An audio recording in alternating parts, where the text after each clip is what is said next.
Assalamualaikum warahmatullahi sehat,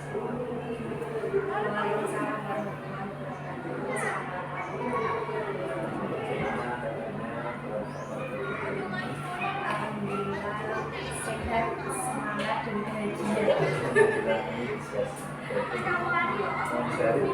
Di sini saya ingin mewawancarai beberapa pertanyaan terkait tentang observasi pembelajaran yang kita lakukan, terutama kemarin sudah melaksanakan observasi di kelas dalam pelajaran di kelas dari surat saya. Pertanyaan yang pertama, perasaan yang sudah diobservasi, kemudian juga mana sudah melakukan praobservasi juga, lalu melakukan observasi pas dengan perasaan bagaimana gimana? Alhamdulillah, terima kasih Pak Fadil atas kesempatan yang diberikan kepada saya. Jadi kebetulan kemarin saya diberi kesempatan untuk diobservasi oleh Pak Fadil dalam kegiatan pendidikan. Kebetulan kemarin saya mengambil mata pelajaran IPAS di materi sifat-sifat cahaya di kelas 5. Senang sekali bisa berbagi, bisa sharing dengan Pak Fadil. Pak Fadil bisa melaksanakan observasi di kelas saya. Itu merupakan satu kesempatan yang luar biasa yang diberikan kepada saya, sehingga saya bisa sharing dengan Pak Fadil bagaimana pembelajaran yang saya lakukan di kelas, kemudian nanti kedepannya bisa bersama-sama melakukan refleksi dalam kegiatan pembelajaran saya kedepannya, sehingga pembelajaran yang saya lakukan khususnya di kelas 5 itu bisa menjadi pembelajaran yang bermakna, kemudian menjadi pembelajaran yang berpusat pada murid saya, kemudian bisa membawa murid saya senang dan bahagia mengikuti di setiap kegiatan pembelajaran yang saya lakukan di kelas. Jadi intinya kualitas senang sekali bisa observasi, bisa kesempatan, bisa berbagai juga karena kedepannya bisa melaksanakan melakukan refleksi bersama untuk pelajaran yang bermakna, lebih senang. Anak sekarang kalau tidak senang belajar, intinya tidak semangat tidak maksimal. Betul, Pak Fadil. Terima kasih. Untuk pertanyaan selanjutnya ini untuk tujuan pembelajaran yang dengan lakukan dalam materi menyampaikan materi tentang sifat-sifat cahaya di materi kelas ini apa saja? Jadi kemarin di tujuan pembelajaran saya, jadi saya menggunakan metode praktikum Pak Fadil dalam kegiatan pembelajaran saya untuk menjelaskan sifat-sifat cahaya. Jadi saya ingin ketika saya menggunakan metode praktikum, saya ingin murid saya bisa melakukan praktik membuktikan tentang sifat-sifat cahaya, sehingga ketika mereka bisa melakukan praktikum, mereka bisa memperoleh pembelajaran yang bermakna, bisa tahu ternyata sifat-sifat cahaya itu seperti ini melalui kegiatan praktik nyata yang dia lakukan, sehingga ini bisa menjadi pembelajaran yang akan diingat terus, tidak cepat lupa, dan akan menjadi pembelajaran yang bermakna itu tadi, yang terkesan, sehingga anak-anak juga melatih keterampilan melalui kegiatan praktik. Anak-anak bisa menjadi anak-anak yang terampil, kemudian mandiri, kemudian juga kreatif, kemudian juga bisa bertanggung jawab atas kegiatan praktikum yang dilakukan. Sehingga setelah melakukan kegiatan praktikum mengenai sifat-sifat cahaya ini, saya berharap setelah praktikum itu dilakukan, nanti anak-anak bisa secara berkelompok mempresentasikan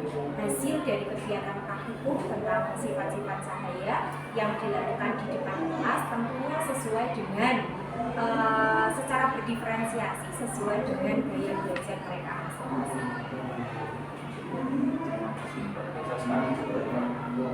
kalau tujuan belajarnya sifat-sifatnya praktikum, karena memang kalau anak itu hanya diberi materi atau teori saja, mereka lalu bosan sehingga untuk pembelajaran dan lebih mengenal siswa terampil lagi dan juga mereka mengaplikasikannya di dunia sebenarnya gitu. Mereka harus praktik kan buat presentasi juga gitu. Iya, betul kan. Presentasinya kemarin sudah di observasi itu sudah luar biasa sekali diferensiasinya, langsung praktek kan dengan sendiri. Iya, betul. Juga ada kebiasaan juga. Iya, betul. Luar biasa sekali. Benar-benar sangat mengasihkan kalau menurut saya. Sebenarnya saya kalau dulu ketika SD dengan jadi guru sangat biasa sekali. Kemudian untuk area pengembangan potensi siswa, bisa memunculkan potensi yang ada dalam diri siswa. Jadi terkait dengan area pengembangan siswa, khususnya di kelas 5 kemarin, jadi bercerita dulu dari awal. Jadi sebelum saya membuat modul ajar IPA, terlebih dahulu saya melakukan asesmen. Jadi asesmen ini saya gunakan untuk memetakan potensi yang dimiliki oleh siswa saya. Jadi setelah melakukan asesmen, ternyata siswa saya di kelas 5 ini saya kelompokkan sesuai dengan gaya belajar. Jadi ada yang tipenya visual, kemudian ada yang tipenya auditori, kemudian ada yang tipenya kinestetik. Jadi kebetulan untuk anak-anak kelas 5 ini cenderungnya adalah anak-anak yang memiliki tipe kinestetik. Kemudian dari pemetaan tadi secara diferensiasi sesuai dengan gaya belajarnya, kemudian saya mencoba untuk membuat metode yang sesuai sehingga bisa merangkum semua gaya belajar ini dalam pembelajaran yang saya sampaikan. Kemudian setelah saya memetakan, kemudian saya memilih metode pembelajaran yang pas, kemudian saya memilih metode pembelajaran menggunakan praktikum. Dalam kegiatan pembelajaran menggunakan metode praktikum tadi, saya mencoba untuk membuat desain pembelajaran. Jadi untuk yang visual itu juga bisa kena, kemudian yang auditori itu juga bisa dapat, kemudian yang kinestetik juga tidak. Kemudian saya mencoba untuk yang visual itu, saya mencoba untuk mengembangkan area bagaimana supaya mereka itu tetap asik mengikuti pembelajaran meskipun mereka memiliki gaya belajar visual, sehingga saya menggunakan media gambar, kemudian mereka juga menonton video yang saya tayangkan sehingga bisa tidak bosan ketika mengikuti pembelajaran saya. Kemudian untuk yang tipe auditori, di kontennya ini auditorinya di konten saya mencoba untuk menampilkan video-video yang bisa mereka dengarkan, dengan harapan ketika mereka mendengarkan ini mereka bisa lebih memahami materi apa yang saya sampaikan sesuai dengan gaya belajar.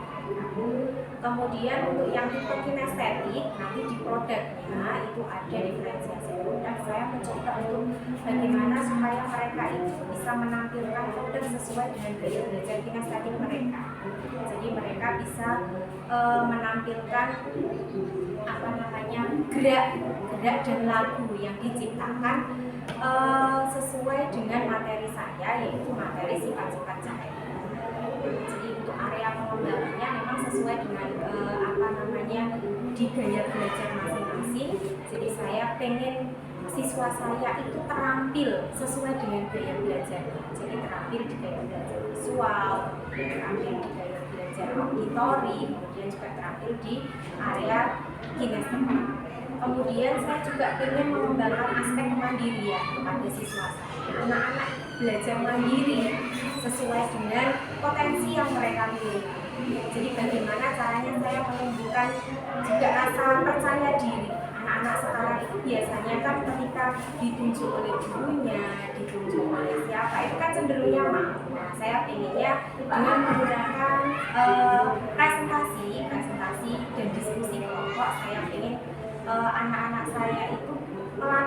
PD-nya itu keluar, jadi tidak takut. Sehingga saya sering memberikan ujian, kemudian reward kepada peserta didik saya bahwasanya jangan takut, jangan malu untuk berpendapat. Tidak ada jawaban yang salah. Nanti kita diskusikan bersama dengan tujuan supaya area pengembangan dipercaya diri ini bisa terwujud. Kemudian juga ingin melatih siswa saya itu bertanggung jawab melalui kegiatan praktik ini sendiri, supaya apa? Supaya tanggung jawabnya setelah nanti kita melakukan kegiatan praktikum, alat-alatnya bisa dikembalikan, dirapikan. Bertanggung jawab pada LKPD yang sudah saya berikan. Jadi ketika LKPD-nya sudah dibagikan, berarti harus diselesaikan secara berdiskusi. Kemudian juga selain mandiri, percaya diri, tanggung jawab di aspek keterampilan, juga di aspek kognitifnya juga saya mulai untuk menggali kira-kira tingkat pemahaman siswa saya itu seperti apa di kognitifnya. Nanti di kegiatan akhir itu ada asesmen yang saya berikan kepada siswa saya. Jadi untuk mengetahui bagaimana aspek kognitif dari siswa saya ini bisa terekam melalui soal-soal yang sudah saya berikan. Kemudian nanti di sela-sela pembelajaran melalui pemahaman bermakna, pertanyaan-pertanyaan pemantik itu juga bisa dijadikan untuk memetakan kira-kira bagaimana siswa saya menanggapi pertanyaan yang saya ajukan. Jadi misalnya anak-anak coba kalian lihat di kelas kita bagaimana kondisinya terang. Kenapa bisa terang? Karena ada cahaya. Kenapa cahaya bisa masuk? Nah itu kan bisa digunakan untuk menggunakan aspek. Jadi area pengembangannya seperti itu, mulai dari awal kemudian sampai akhir. Luar biasa, sangat jelas dari penjelasan Ibu Arifah untuk area pengembangan. Area pengembangan yang ingin di cover itu dari segi dari visual, auditory, dan kinestetik, yang mana kebanyakan itu kinestetik cuma dimaksimalkan juga dari anak yang visual ya, mana sudah ada sesi konten dan produk yang dihasilkan dari beberapa belajar siswa, kemudian juga terrangkum dalam aspek-aspek potensi siswa dari segi keterampilan dan juga kemandirian juga merupakan seperti sudah mendapat kesepakatan kelas ini. Sudah ada sisi keterampilan yang kemandirian, juga tanggung jawab, juga ada dari percaya diri, lalu mereka dari aspek kognitifnya juga bisa untuk perkembangannya. Jadi asesmen itu sudah diberikan untuk asesmen awal, juga asesmen kemudian juga pertanyaan pemantik untuk merancang kognitif siswa juga supaya bukan lagi. Untuk selanjutnya area pengembangan sudah akan dijelaskan nanti langkah-langkah spesifik apa diobservasinya, dan itu seperti apa supaya area pengembangan itu cover mungkin proporsinya maksimalnya mungkin 100% supaya bisa tercover semua langkah yang gitu kepanjangan seperti itu. Jadi metodenya aku menjadi model belajarnya atau dari model yang pertama itu menurut saya sebagai guru SD ya Pak Fadil, karena kita itu setiap hari bertemu dengan anak. Jadi bagi guru SD yang paling utama itu harus kenal dulu dengan anak didik. Itu yang pertama. Jadi setelah kita kenal, kemudian kita dekat. Kalau kita kenal saja tapi tidak dekat, itu nanti kita kan kesulitan memetakan siswa kita itu seperti apa. Kemudian yang kedua, setelah kita kenal, kita dekat, kemudian kita mulai menggali siapa mereka, dari mana mereka, kemudian latar belakangnya seperti apa. Jadi mulai dari pertama yang saya lakukan ketika di awal tahun pembelajaran itu adalah melakukan asesmen. Jadi saya mulai mendekati siswa saya. yang pertama kali saya lakukan itu mengisi angket apa dulu, mengisi angket. Jadi mengisi angket itu saya lakukan, tapi ternyata ketika mengisi angket saya rasa itu kurang efektif. Kenapa kurang efektif? Karena kalau angket itu kan anak bisa contekan ya, hobimu apa? Nah, kemudian cita-citamu apa? Nah, itu kan bisa contekan. Itu saya amati. Oh, seperti ini ternyata kurang. Kemudian saya bergeser menggunakan metode wawancara. Ternyata ketika saya menggunakan metode wawancara, banyak sekali potensi siswa, kemudian unek-unek siswa yang ternyata di luar ekspektasi kita. Ternyata contoh saja misalnya ada siswa kelas 5 ini yang namanya dosen itu pendiam. Kalau disuruh nulis ya nulis, dia nulis mengikuti apa yang pembelajaran yang kita lakukan. Ketika saya mencoba untuk menyelami menggunakan metode wawancara, ini di luar ekspektasi saya. Ternyata dosen yang sangat pendiam, tidak mau ngomong, diajak sharing, itu ternyata mereka bisa terbuka. Ketika saya tanya siapa namanya, hobinya apa, cita-citanya itu luar biasa, menjadi programmer. Programmer ini kan kata-kata yang ternyata seperti itu ya. Kemudian anak-anak yang saya pandang dalam artian anak ini pendiam, ternyata setelah kita dikasih, kita asah ternyata mereka punya sesuatu yang harus kita gali, harus kita asah. Ini bagaimana caranya? Nah, mungkin caranya akan berbeda-beda tiap anak karena masing-masing memiliki karakter. Kemudian anak-anak yang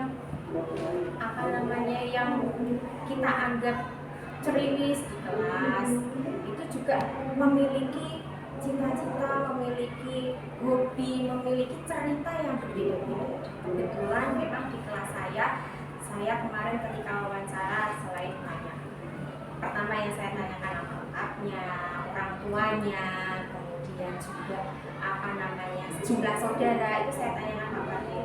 Kemudian saya tanyakan itu adalah bagaimana kalian belajar di rumah, itu saya tanyakan.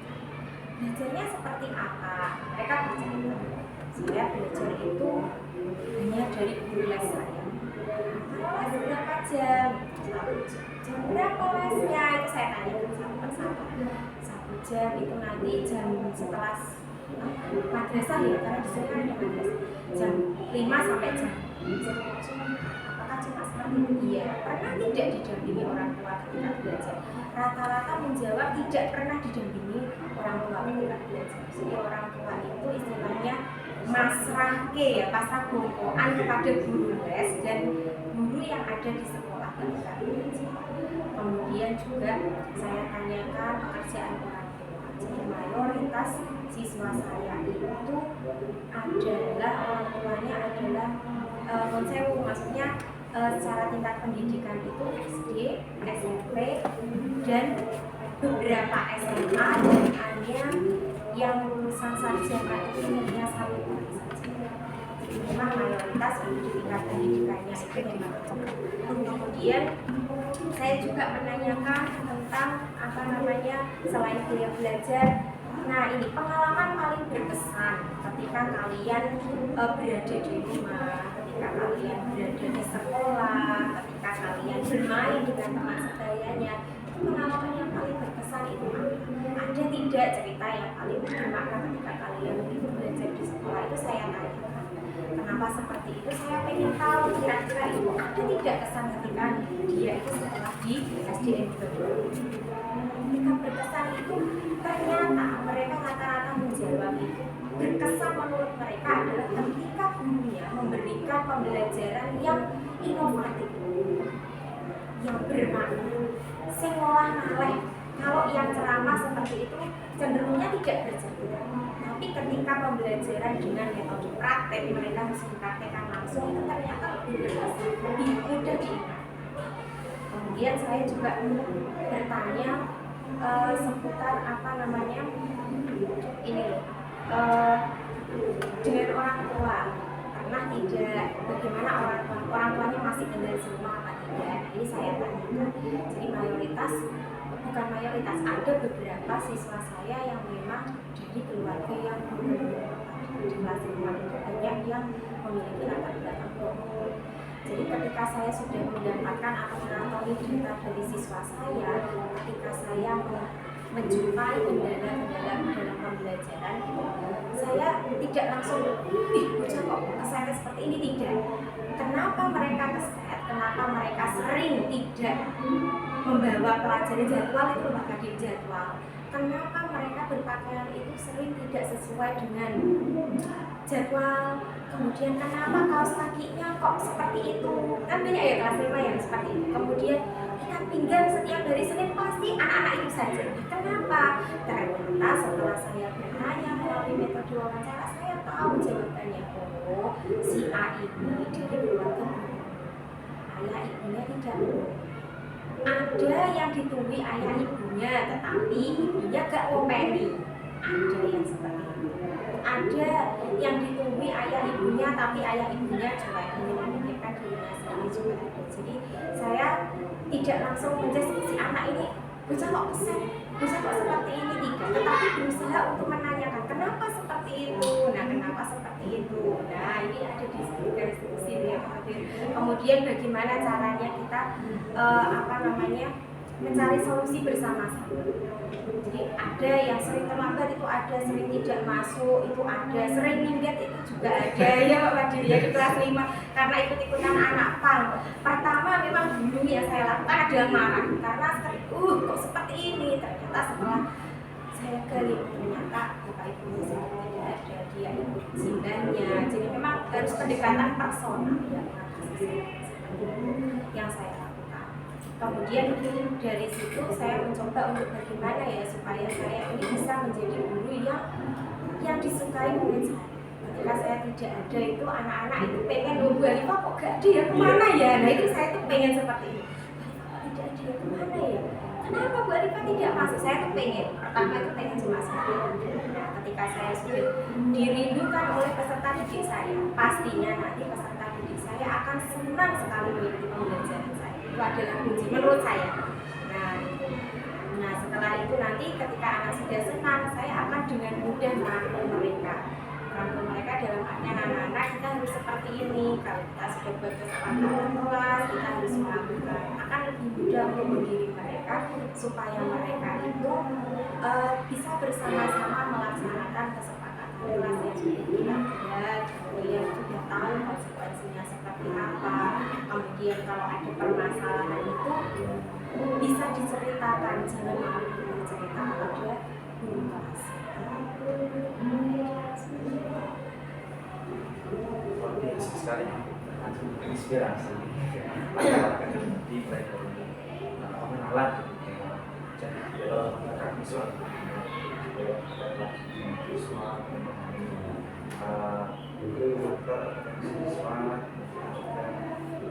ininya kita tidak langsung menjudge anak ini kenapa kok seperti ini ya seperti ini kita juga harus mengetahui kondisi keluarganya supaya di sekolah di kelas nanti maksimal lagi dan mungkin belajar dan juga penerapan segitiga sudah sangat diperlukan ya untuk mengatasi berbagai masalah kemudian untuk pertanyaan selanjutnya untuk langkah-langkah yang baru diterapkan tadi mungkin presentasi keberhasilannya dalam mengcover area pengembangannya dengan 7 itu sampai di angka dan hasilnya seperti apa? Kalau di angka berapa, karena saya ini kan masih tahap belajar ya Pak Fadil ya, masih terus belajar dan terus belajar. Jadi memang alhamdulillah saya diberikan kesempatan untuk mengikuti pendidikan guru putra ini. Wah, ilmunya luar biasa. Ya, ilmunya luar biasa. Kalau diutus menilai di angka berapa sejauh ini di area segitiga eksekusi yang saya terapkan, kemudian juga di budaya positif yang sudah saya terapkan, alhamdulillah sudah di angka 80, insya Allah sudah bisa. Tapi saya masih terus belajar Pak Fadil bagaimana caranya supaya siswa saya ini bisa terus berproses dan berprogres dan saya pengennya memang apa namanya, kesadaran dirinya itu muncul dari dalam. Jadi tidak dari saya, meskipun tidak ada saya, anak-anak itu saya pengennya itu sudah sadar gitu. Enggak kok terusnya ada wali kelasnya dia takut, tetapi ketika tidak ada wali kelasnya dia baru-baran. Nah itu mungkin yang masih menjadi PR ya, bagaimana caranya memunculkan kesadaran diri dari murid saya sendiri. Jadi bagaimana cara kebiasaan membuang sampah, kemudian kebiasaan untuk disiplin waktu, kemudian kebiasaan dari kesepakatan kelas yang sudah kita sepakati kita lakukan. Nah, itu terlebih-lebih bagaimana caranya supaya memiliki rasa ini loh, saling menghargai, saling memiliki bahwa ini adalah kelas kita, ini adalah keluarga kita, ini adalah teman kita, ini adalah guru kita, sehingga kita harus sama-sama menjaga supaya tidak terjadi konflik satu dengan yang lain. Ini yang memang saya berusaha untuk bagaimana caranya anak-anak saya, apalagi di sekolah kita adalah sekolah inklusi, bagaimana caranya supaya saling menjaga, saling menghormati, kemudian tidak boleh membuli. Nah itu tidak boleh membuli antara teman ataupun dengan bapak ibu guru atau dengan yang lain. Jadi memang harus benar-benar ditekankan, apalagi di anak-anak kita yang latar belakangnya seperti itu, yang berbeda mungkin dengan sekolah yang lain, SD yang lain. Nah, ini PR yang besar buat kita semua sebagai pendidik, khususnya di SDN 2 Dorokadang, mengingat latar belakang dari keluarga siswa yang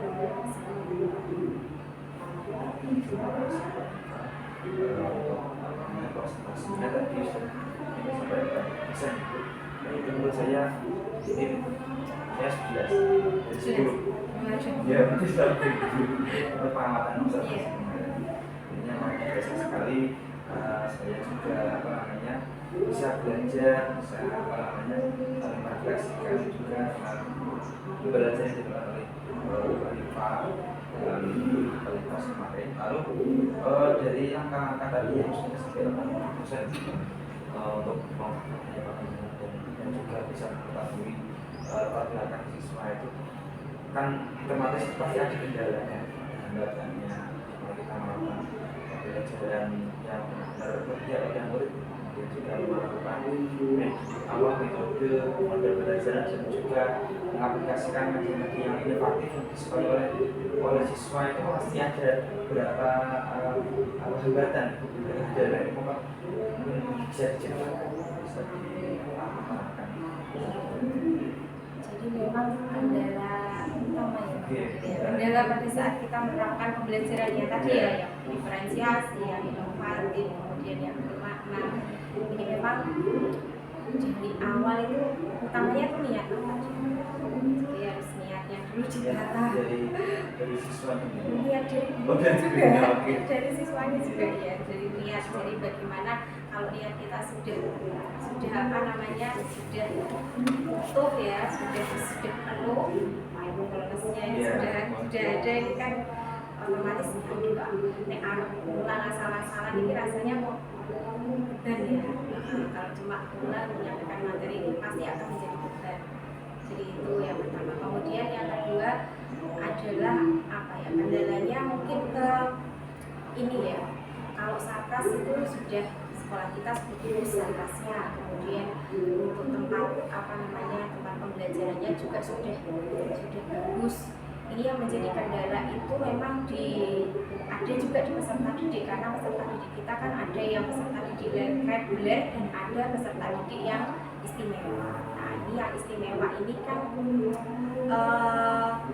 berbeda-beda kategorinya. Di kelas 5 kebetulan itu ada yang respirasi. Nah respirasi itu kan yang karena kembar, yang satu itu tidak pernah mau masuk kelas karena dia memang suka jalan-jalan, aktifnya luar biasa ya Pak Fadlian. Kemudian yang Rizky itu juga sama, meskipun dia di dalam kelas tetapi super kan, super jahil ya, tidak mau diem meskipun nanti sudah diberikan media pembelajaran yang istilahnya yang menarik, tapi mudah bosan. Kemudian juga ada Bimo, kemudian ada Rehan, ada Valen, itu kan istimewanya memang berbeda-beda. Nah ini yang masih menjadi kendala bagi saya adalah bagaimana saya itu memberikan media atau metode pembelajaran yang pas untuk mereka yang memang memiliki yang istimewa tadi. Jadi yang istimewa bagaimana ya ketika saya memberikan media yang sama untuk kelima anak itu kelihatannya tidak mungkin karena apa? Karena mereka memiliki keistimewaan yang berbeda-beda. Kebutuhan dia dan belajarnya memang berbeda-beda. Kalau di Rehan itu dia sudah bisa memahami, mulai bisa memahami pertanyaan itu sudah bisa, mulai menjawab sudah bisa. Kemudian membacanya juga sudah bagus itu kalau di Rehan. Kemudian kalau di Brimob itu membacanya kurang begitu bisa, kurang memahami juga.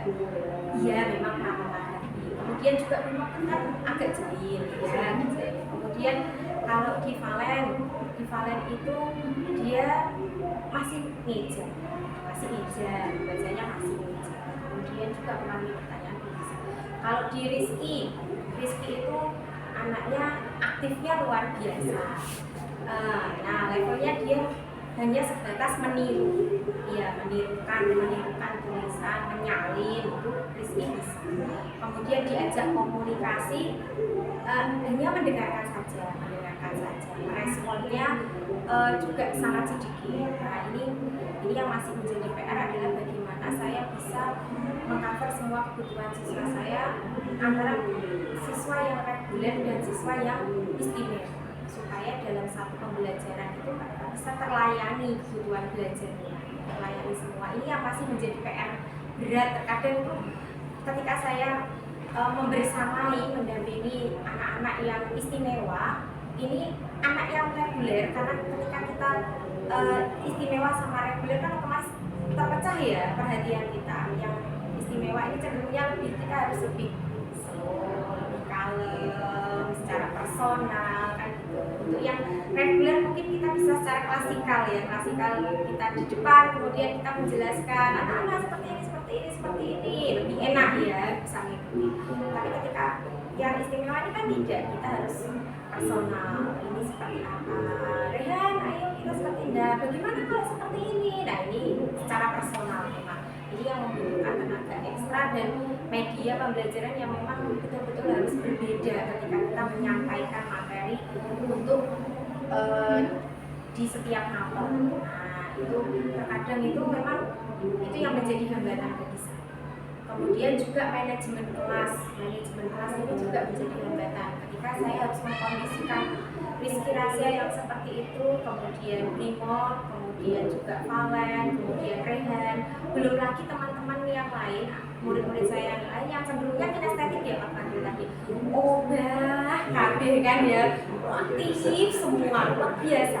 Jadi itu memang kalau jadi guru di kelas 5 sarapannya dulu pagi sudah sarapan, nanti istirahat dari sarapan lagi. Kalau enggak, ini puasa saya sudah membayangkan dan memikirkan bagaimana supaya siswa saya itu bisa anteng, fokus ya, mindfulness itu yang apalagi ada Evan, Pak Fadil tahu sendiri Evan, Gibran, kemudian Kian, Seo, itu kan anak-anak yang kinestetiknya luar biasa. Jadi meskipun seperti itu, tapi dia pintar, cerdas, bisa mengikuti pembelajaran. Nah ini yang memang di manajemen kelas ini yang menjadi hambatan ya, PR buat saya bagaimana supaya semua kebutuhan siswa saya itu terlayani di manajemen kelas. Kemudian tadi juga di media pembelajaran juga sama. Kemudian di metode juga saya masih harus banyak belajar metode pembelajaran yang sesuai di kurikulum Merdeka, karena ini adalah di tahun pertama saya mengajar kurikulum Merdeka khususnya di kelas 5. Saya harus banyak sekali belajarnya ya dari Pak Fadil, dari teman-teman guru yang lain, melalui berbagai praktik baik yang sudah dilakukan, kemudian juga mengikuti kegiatan-kegiatan webinar atau mungkin mengikuti, kebetulan kita ada di sekolah penggerak ya Pak Fadil, kegiatan sekolah penggerak itu juga bisa. Kemudian juga sharing dengan teman-teman yang lain juga merupakan tempat di mana saya harus belajar banyak hal. Nah, mungkin juga sharing dengan teman-teman melalui komunitas belajar yang ada di sekolah. Saya kok seperti ini ya, pakainya apa? Nah, nanti teman yang lain menanggapi, sharing ya. ikut menurut si A itu cocoknya seperti ini lah gitu. Kendala-kendala yang saya sebaiknya mulai dari niat itu ya, dari niatnya ini harus kita juga belajarnya sama pastinya dan juga cukup meskipun kadang ada membawa dari kantor ke rumah, iya ke kelas, iya komunikasikan ke kepala kepala sekolah sekolah, dia satu juga kelas satu MCD gitu ya Pak Hadir ya. dia juga siswanya itu dari keberagaman karena sekolah kita juga semua inklusif. juga ada yang berkebutuhan khusus atau aplikasi sendiri dan metode yang tepat khususnya yang siswa abidan Bisa terlayani dari semua tidak ada harus saja tapi juga perlu apa namanya power juga tenaga yang ekstra soalnya aktif juga manajemen kelas itu ya selalu berada khusus apa namanya musik karena sebenarnya jenisnya juga dan metode dan pembelajaran yang harus terus belajar di IKN ini karena IKN bukan pertama nah untuk kendala yang sedang diantarakan di rencana dimulai atau dia bisa supaya lagi seperti apa.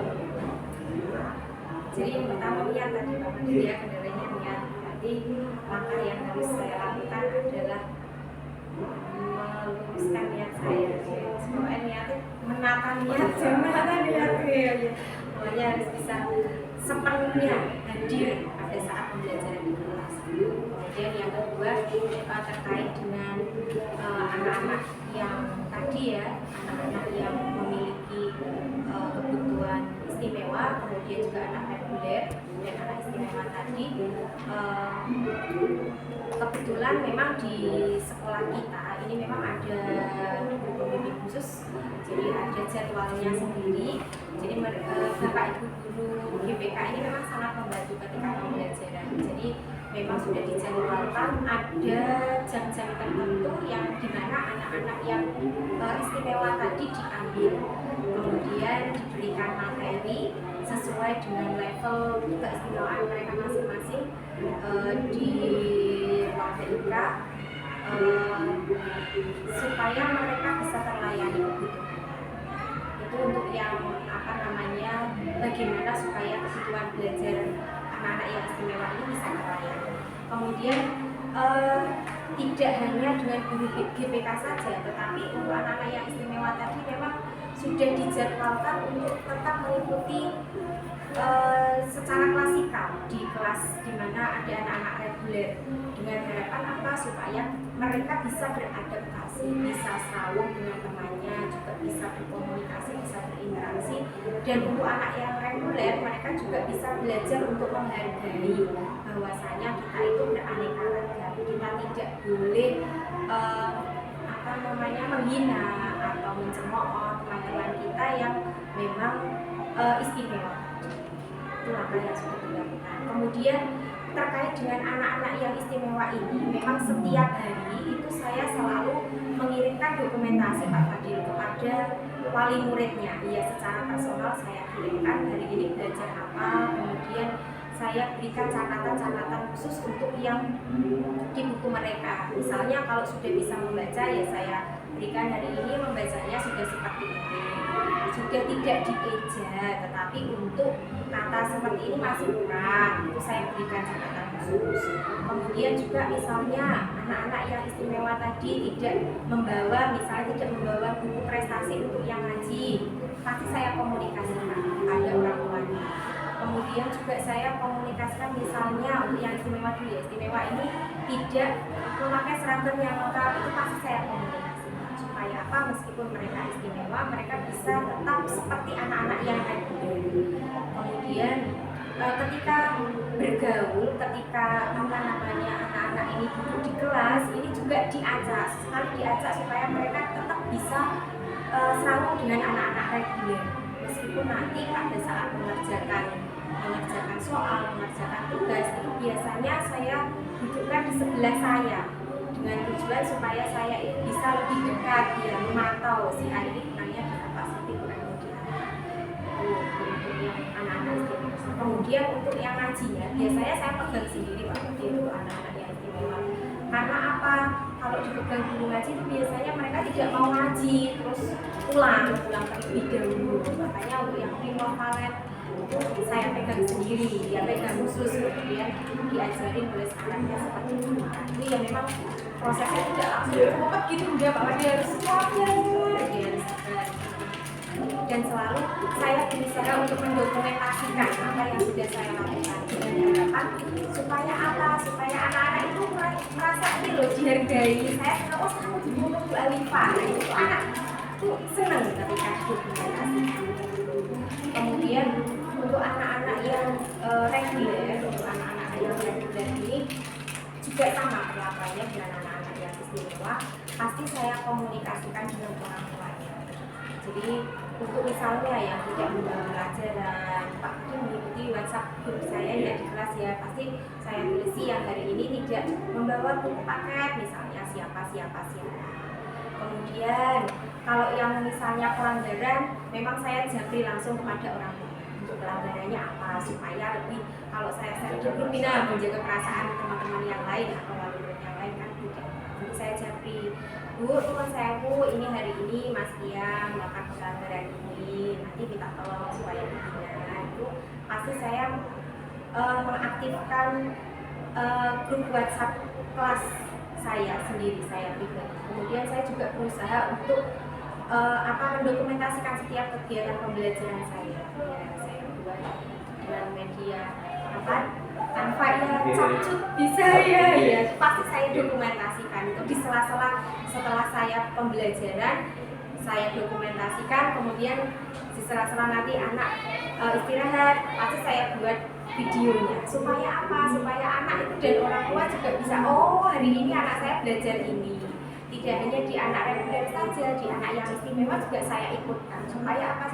Tidak terkesan kok caca ikut kok ya sih muncul ya, kok anakku nggak tahu di syuting misalnya. Jadi semuanya saya dokumentasikan dengan harapan orang tua juga tahu, oh iya ada pembelajaran seperti ini, dan juga sudah oh iya anak saya tadi belajar, oh itu seperti ini, anak saya ternyata bisa, anak saya berani, dengan harapan seperti itu pasti saya. Kemudian juga menginformasikan semua kegiatan atau event-event yang dilakukan di sekolah melalui memanfaatkan WhatsApp grup kelas, ya. Ini saya manfaatkan betul-betul. Kemudian untuk kegiatan kelima juga kami berusaha untuk menggandeng alumni yang sebagai narasumber sehingga bisa berkolaborasi dengan sekolah. Itu saya. Kami coba untuk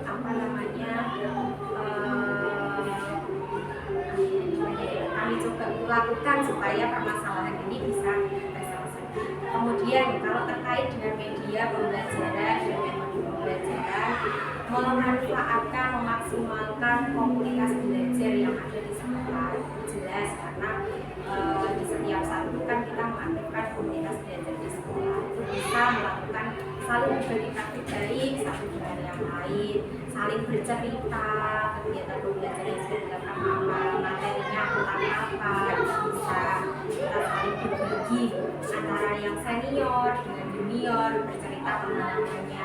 Aku zaman dhisik itu harus seperti ini metodenya biar anak-anak itu paham. Kemudian yang sudah ikut PGP bisa berbagi praktik baik dengan teman-teman yang lain, sehingga bisa saling menularkan ilmu yang sudah didapat sehingga bisa dimanfaatkan pada saat pembelajaran kelas.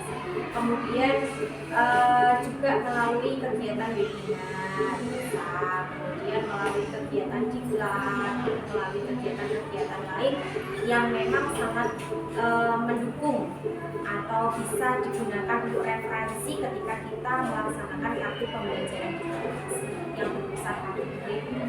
Itu kaitannya dengan metode dan media pembelajaran. Kemudian terkait dengan manajemen kelas tadi ya, karena siswa saya di kelas 5 itu kecenderungannya adalah kinestetik. Nah, ini saya mencoba untuk selalu mengingatkan tentang kesepakatan kelas yang sudah kita buat. Dengan kelasnya apa yang sudah dilakukan, dia juga menerapkan sekitar instruksi ketika ada permasalahan yang muncul. Jadi ketika anak selalu diingatkan dengan keyakinan kelas yang sudah dibuat, saya berharap itu kesadaran dirinya itu muncul dari dalam, sehingga anak-anak oh iya, kemarin sudah membuat bersama-sama dengan Bu Alifah keyakinan kelas. Kalau saya melanggar, berarti saya melanggar kesepakatan saya sendiri. Itu yang selalu saya lakukan. Dan juga direfleksikan anak-anak apakah kesepakatan kelas kita ini memang sudah sesuai, atau mungkin perlu tambahan, atau ada yang perlu dirubah. Itu diingatkan kepada peserta didik pada saat mengajar. Jadi selalu mengingatkan keyakinan kelas yang sudah kita buat. Kemudian juga selalu menerapkan budaya positif ketika di sekolahan, di kelas juga sama. Ada kebiasaan membuang sampah, itu selalu diingatkan. Kemudian pembelajaran sosial emosional itu selalu diterapkan. Jadi sebelum pembelajaran itu anak-anak tanya, bagaimana perasaannya? Ya, ada yang bahagia, sedih, ada yang senang, ada yang malas, ngantuk, dan lain sebagainya. Nah, kenapa seperti itu anak kita? Setelah kita tanya, kemudian kita cari solusinya. Supaya tidak ngantuk, bagaimana kalau kita nyanyi dulu? Nah, kenapa sedih? Itu juga pembelajaran sosial. Mungkin langkah-langkah saya. Satu lagi Pak Fadil, berkomunikasi dengan kepala sekolah ya, terkait dengan permasalahan-permasalahan yang muncul di kelas. Jadi misalnya ada permasalahan kemarin, nah ada siswa yang sering tidak masuk di kelas, ya, sudah 2-3 hari, 4 hari tidak masuk, itu selalu saya komunikasikan dengan kepala sekolah dan saya komunikasikan dengan teman-teman yang ada di sekolah. Jawabannya sudah banyak, dan mungkin sedikit saya simpulkan ya. Pertama dengannya lulus, kemudian juga sarapasnya dioperasikan juga kelas orang kelas berintensif ya, dan juga dari siswa yang aktif akan beraktif terus berbahaya khusus dengan mendapatkan saya maksimal mengembangkan kolaborasi berkomunikasi juga kita juga dilatih untuk beradaptasi dengan siswa yang juga mengirim komunikasi kepada wali murid dengan catatan khusus, kemudian juga mengkomunikasikan intens orang tua wali murid hingga anak yang apa tidak bisa itu supaya mereka serius belajar dan juga kejebasan dari dalam manajemen kelas juga menghadapi permasalahan itu kelas sehingga tidak asal dapat juga kita melakukan pendekatan yang menjaga perasaan sekali juga kita malah murid seperti hasil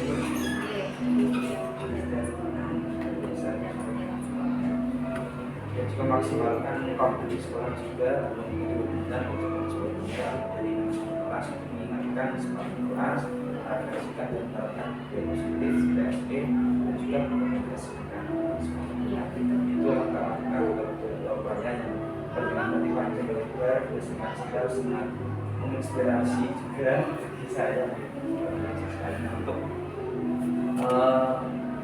upaya tadi itu diterapkan dalam jangka waktu apa secepatnya atau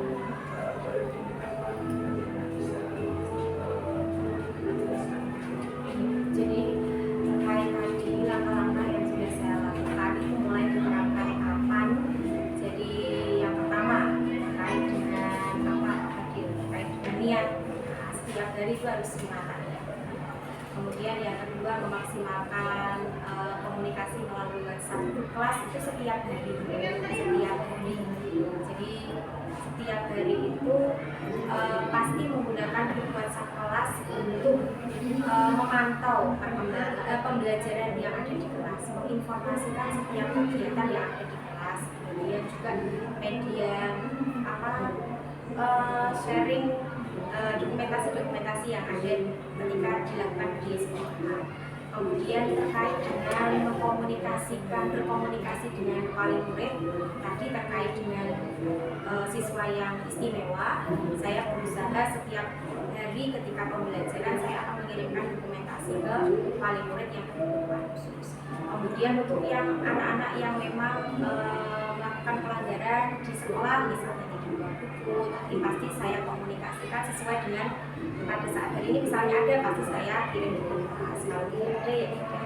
Kalau yang terkait dengan pelanggaran khusus pasti saya japri, katanya mungkin kondisional ya, tergantung dari sini.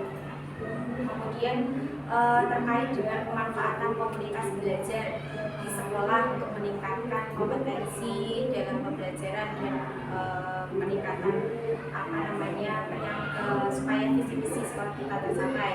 Pada setiap hari Sabtu kita kan ada komunitas belajar, itu dimanfaatkan setiap hari Sabtu itu digunakan untuk apa?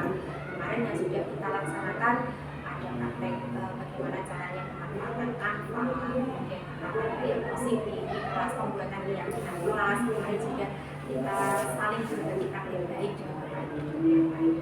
Kemudian juga melibatkan wali murid di setiap event sekolah itu kondisional, jadi tergantung kebutuhan kita pada saat kapan kita membutuhkan wali murid. Jadi kalau ada wali murid yang memang mereka ahli di hal pengolahan barang bekas, kita gandeng. Kalau kita ada materi untuk pengolahan barang bekas, kemudian kalau misalnya ada yang nelayan, kita manfaatkan untuk pembelajaran siswa di luar kelas bagaimana caranya untuk beternak seperti itu. Ini kondisional.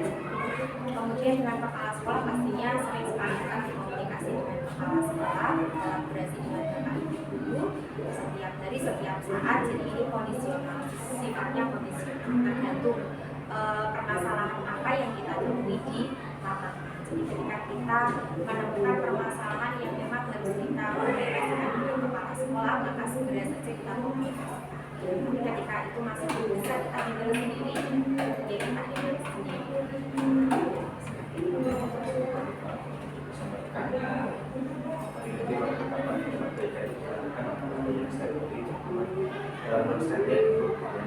Siswa dan juga komunitas siswa dari dilaksanakan, dan saya juga saksinya setiap hari lalu setelah dokumentasi di grup kelas pertama pas sekali di tempat Capcut dan juga halte di Semarang sering-sering warga internasional dalam paling murid sudah kita akan sudah bisa iya betul di Bali yang sesuai dengan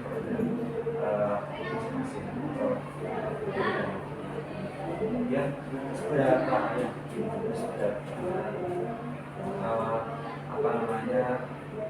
persentase dan nanti keyakinan juga mengaplikasikan dan waktu yang seberapa yakin 100% yakin kita mampu memanfaatkan tadi semua ya, kolaborasi dengan guru dan kemudian dengan kepala sekolah, bapak ibu guru, siswa, kemudian juga dengan aset-aset sekolah yang kita miliki. Saya yakin semua visi-misi yang sudah kita sepakati, kita buat secara bersama-sama pasti akan terwujud, akan tercapai sepanjang ada komunikasi, ada kolaborasi, dan ada itu keterbukaan.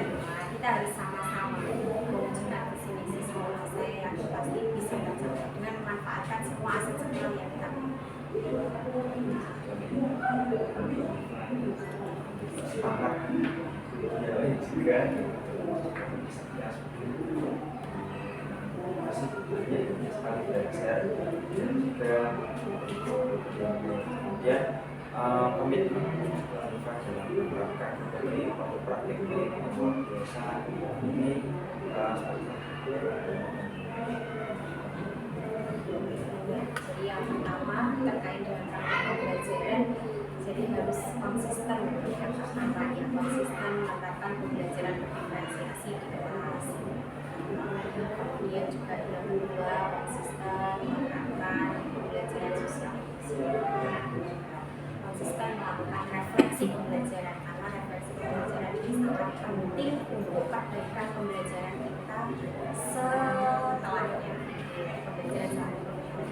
Kemudian juga konsisten berkomunikasi, kolaborasi dengan stakeholder, dengan kepala sekolah, dengan bapak guru yang ada di sekolah, itu juga sangat penting.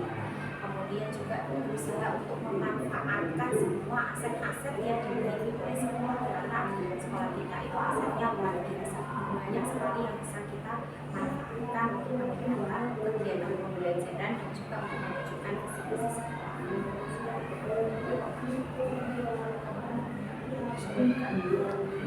konsisten atau istiqomah gitu.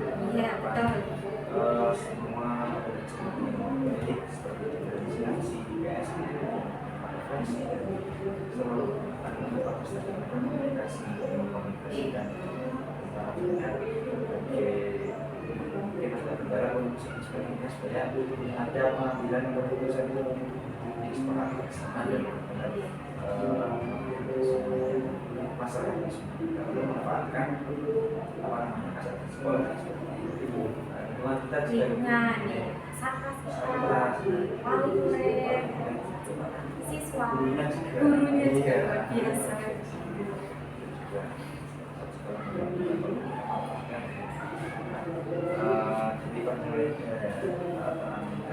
percakapan tadi akhir itu